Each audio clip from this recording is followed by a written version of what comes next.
एक इश्क का सताया आशिक जब राजा विक्रमादित्य के पास आता है और कहता है, मैं जीऊं तो तब जीऊं जब मुझे राजकुमारी वैजयंती मिले, वरना क्या फायदा ऐसी जिंदगी का जिसमें वो न हो। तब राजा विक्रमादित्य उसे बहुत समझाते हैं, पर वो तो अपनी जिद में टस से मस न हुआ। तब राजा विक्रमादित्य बोले, ठीक है, अगर तुम्हारी यही जिद है तो यही सही।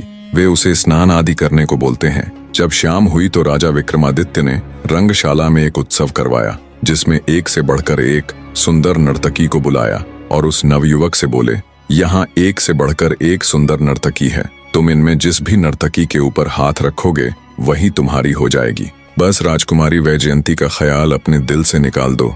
राजा विक्रमादित्य की बात सुन नवयुवक बोला, माफ करे राजन, शेर अगर कुछ दिन भूखा रह जाएगा तब भी वो घास नहीं खाएगा। उसी तरह मुझे भी शिवाय राजकुमारी वैजयंती के किसी दूसरी स्त्री की इच्छा नहीं है। जब हर प्रकार से कहने सुनने के बाद भी नवयुवक नहीं माना तो राजा विक्रमादित्य बोले, ठीक है, अगर तुम्हें राजकुमारी वैजयंती ही चाहिए तो कल हम तुम्हें साथ ले अमरावती नगर जाएंगे। अब तुम आराम करो। सुबह हुई तो राजा विक्रमादित्य उस नवयुवक को अपने संग ले अमरावती नगर की तरफ चल पड़ते हैं। पहुंचे तो देखा वहां एक से बढ़कर एक राजा महाराजा का तांता लगा हुआ है, पर कोई भी उस कड़ाहे में उतरने की हिम्मत नहीं कर रहा है। तब राजा विक्रमादित्य आगे आए और राजकुमारी के पिता से बोले, मैं राजकुमारी वैजयंती के स्वयंवर की शर्त अनुसार इस खोलते तेल के कड़ाहे में स्नान करने के लिए तैयार हूँ, पर मेरी भी एक शर्त है। अगर मैंने आपकी शर्त पूरी कर दी तो आपको अपनी लड़की का विवाह मेरे साथ आए इस नवयुवक से करना होगा।